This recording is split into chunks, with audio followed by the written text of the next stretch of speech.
La paz de Dios reina entre todos. ¿Cómo me gustaría saber explicar lo que pienso? Voy a poner un ejemplo para aclarar un poco mis pensamientos. Supongamos que el hijo de un doctor muy competente encuentra en su camino una piedra que le hace caer, y que en la caída se rompe un miembro. Su padre acude enseguida, lo levanta con amor y cura sus heridas, valiéndose para ello de todos los recursos de su ciencia. Y pronto su hijo, completamente curado, le demuestra su gratitud. ¿Qué duda cabe de que ese hijo le sobra motivo para amar a su padre? Pero voy a hacer otra suposición. El padre, sabiendo que en el camino de su hijo hay una piedra, se apresura a ir antes que él y la retira, sin que nadie lo vea.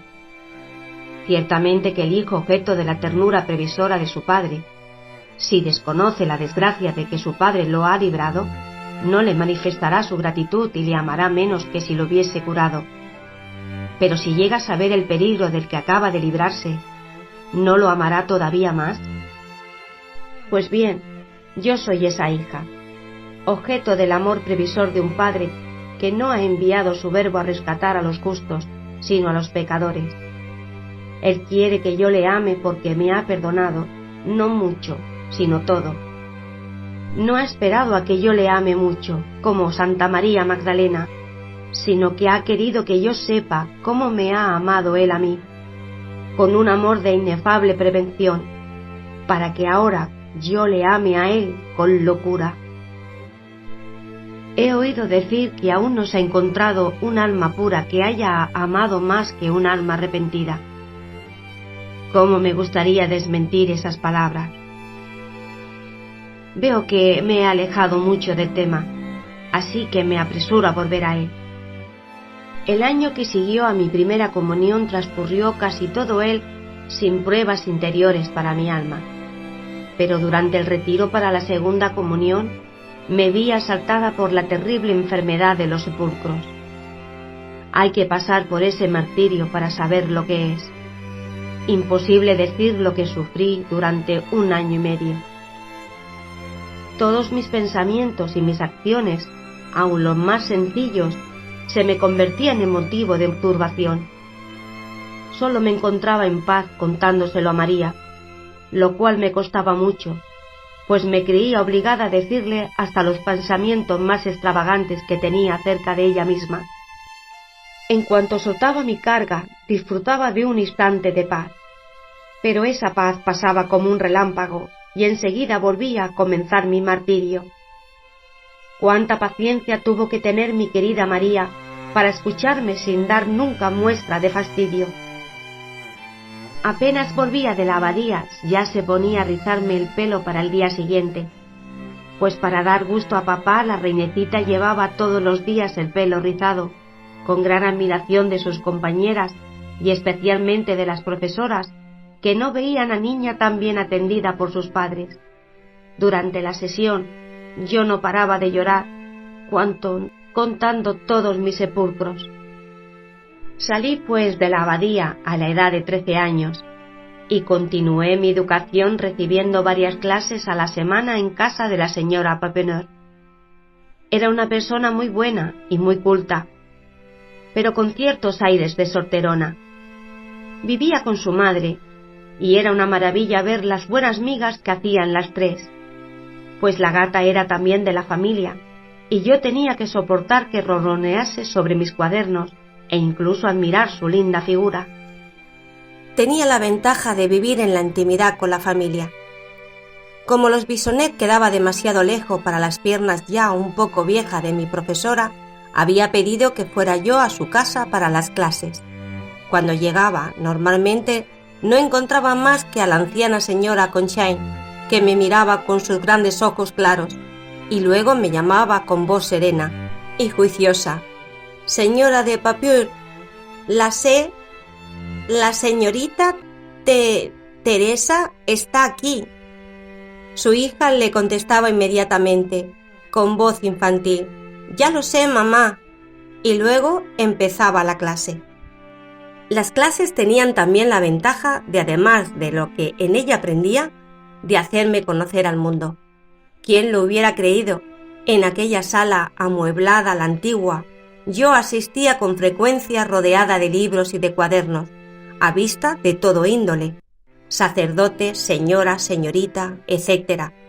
La señora Cocchain llevaba la batuta de la conversación todo lo que podía, para que su hija pudiera darme la clase, pero esos días no aprendía apenas nada. Con la nariz encima del libro, escuchaba todo lo que decían, incluso lo que más me valía no haber escuchado, pues la vanidad se deslizaba tan fácilmente en el corazón. Una señora decía que yo tenía el pelo precioso, otra, al marcharse, creyendo que yo no la oía, preguntaba quién era aquella chica tan bonita, y esas palabras, tanto más halagadoras cuanto más no se decían delante de mí, dejaban en mi alma una sensación de placer que me demostraba a las claras lo lleno de amor propio que yo estaba. Qué lástima me da las almas que se pierden. ¿Es tan fácil extraviarse por los senderos floridos del mundo? Ciertamente, para un alma un tanto elevada, la dulzura que él ofrece va mezclada de amargura, y el inmenso vacío de los deseos nunca podrá llenarlos las alabanzas de un instante.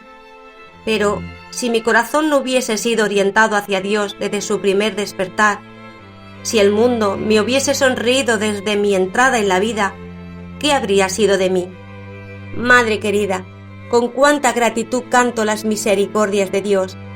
No me retiró Él del mundo según las palabras de la sabiduría, antes que la malicia pervirtiera mi conciencia y que sus engañosas apariencias sedujeran a mi alma. También la Santísima Virgen velaba por su florecita, y no queriendo que se marchitase al contacto con las cosas de la tierra, se la llevó a su montaña, antes de que se abriera su corola. Mientras esperaba ese momento feliz, Teresita iba creciendo en amor a su Madre del Cielo, y para demostrarle ese amor hizo algo que le costó mucho, y que voy a contar en pocas palabras a pesar de su extensión.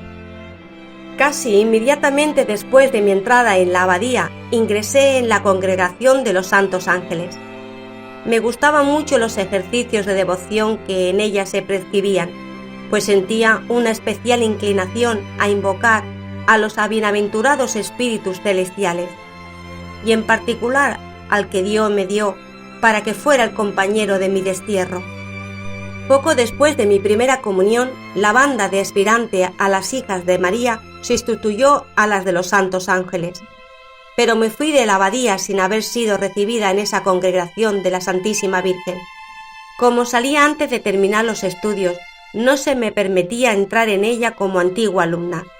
Confieso que ese privilegio no me atraía demasiado, pero pensando que todas mis hermanas habían sido hijas de María, temía ser menos hijas que ellas de mi Madre del Cielo, y fui muy humildemente, a pesar de lo mucho que costaba, a pedir permiso para ingresar a la congregación de la Santísima Virgen en la abadía.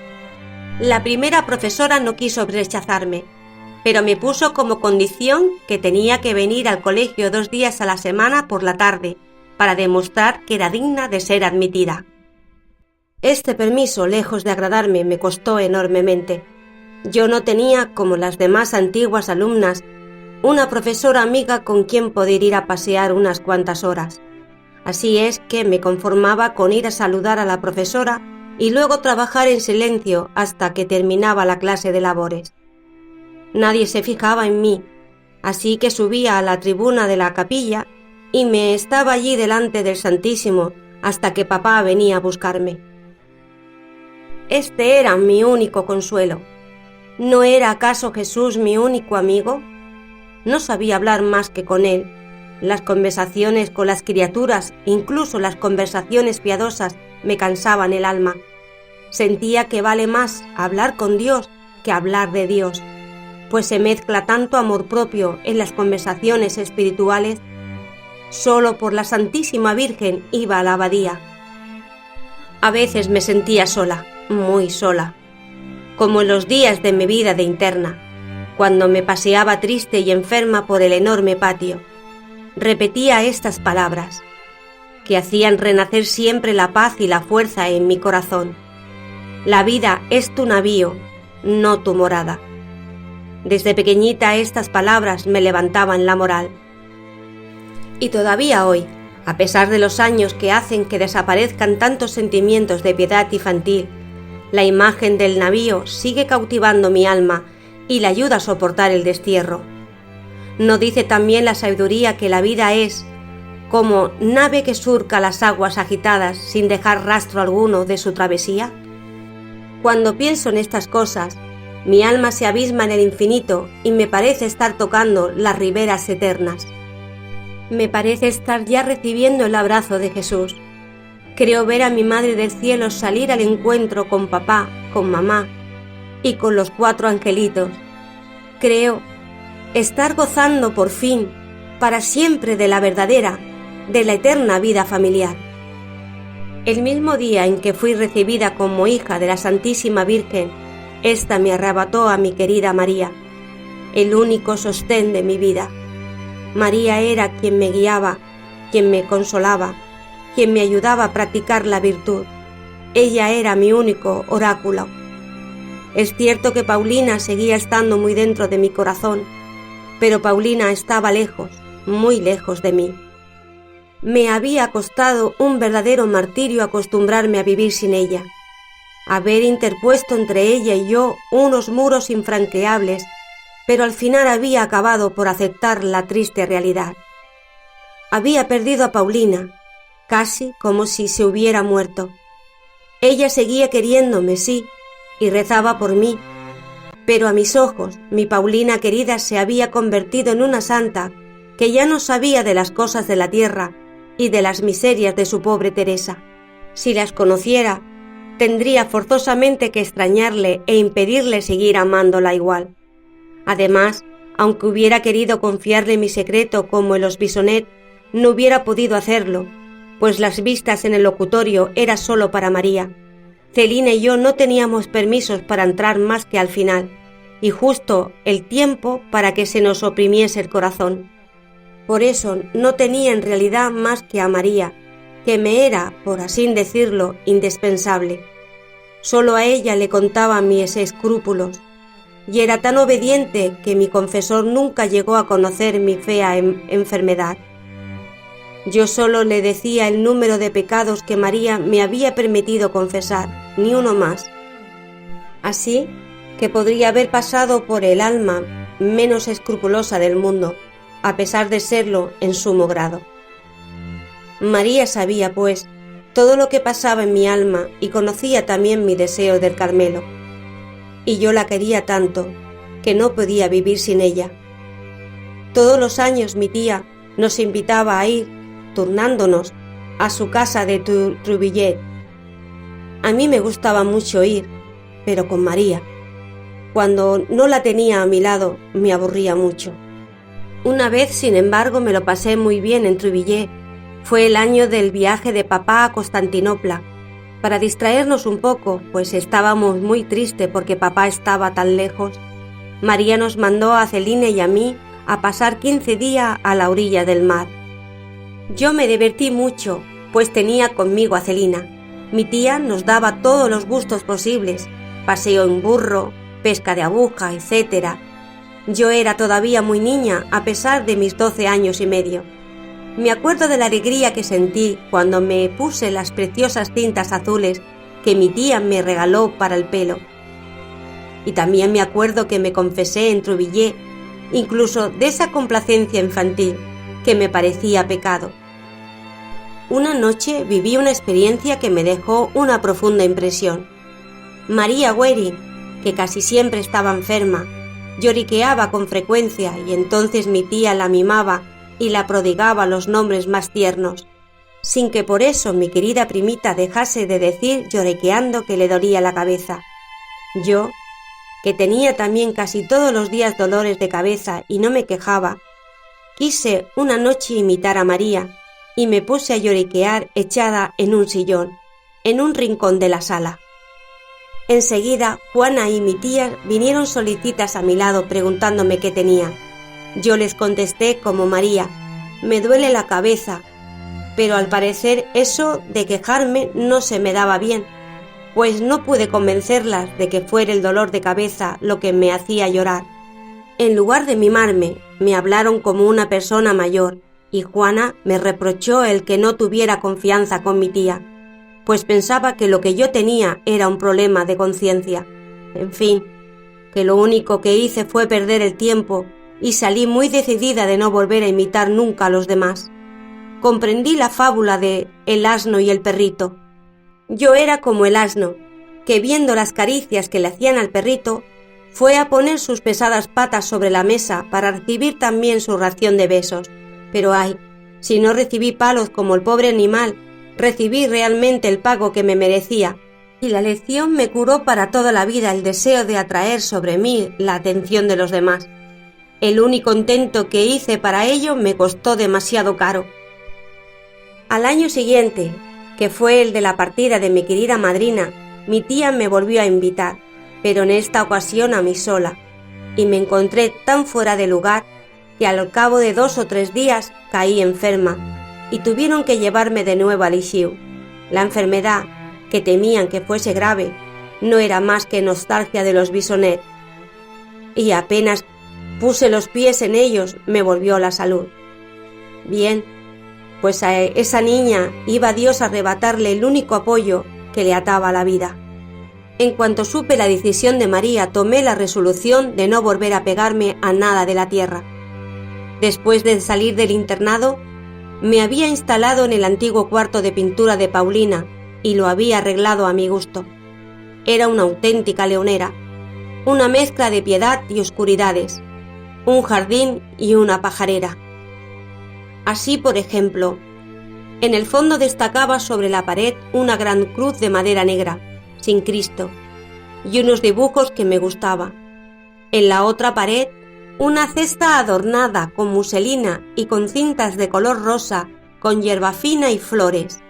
Finalmente, en la última pared, campeaba solo el retrato de Paulina a los 10 años. Bajo este retrato tenía una mesa sobre la que estaba colocada una gran jaula, en la que había encerrado un gran número de pájaros, cuyo jorgueo melodioso aturdía a las visitas, pero no a su amita, que los quería mucho. Tenía también el mueblecito blanco, repleto de mis libros de texto, cuadernos, etc., y sobre este mueble estaba colocada una estatua de la Santísima Virgen con flores, siempre lleno de flores naturales, y unos candeleros. Y todo alrededor había una gran cantidad de imagencitas de santos y santas, cestitas de conchas, cajas de cartulina, etc. Por último, delante de la ventana estaba colgado mi jardín, en el que cuidaba macetas de flores, las más raras que lograba encontrar. Tenía también en el interior mi museo, una jardinera, en la que ponía mis plantas favoritas. Frente a la ventana estaba colocada la mesa cubierta con un tapete verde, y sobre el tapete, en el medio, tenía puesto un reloj de arena, una imagencita de San José, un portarrelojes, cesta de flores, un tintero, etc. Algunas sillas cojas y la preciosa cuna de muñecas de Paulina completaban mi agujar. Realmente esta pobre guardilla era un mundo para mí, y como el señor Moetry, también yo podría componer un libro titulado Paseo alrededor de mi cuarto. En esta habitación me gustaba estarme a solas horas enteras, estudiando y meditando ante el hermoso panorama que se abría ante mis ojos. Al conocer la partida de María, mi cuarto perdió para mí todo su encanto. No quería separarme ni un solo instante de la hermana querida que pronto iba a levantar el vuelo. Cuántos actos de paciencia le hice practicar. Cada vez que pasaba ante la puerta de su habitación, llamaba hasta que me abría y la besaba con toda el alma. Quería hacer provisión de besos para todo el tiempo que iba a haberme privado de ellos. La paz de Dios reine entre todos.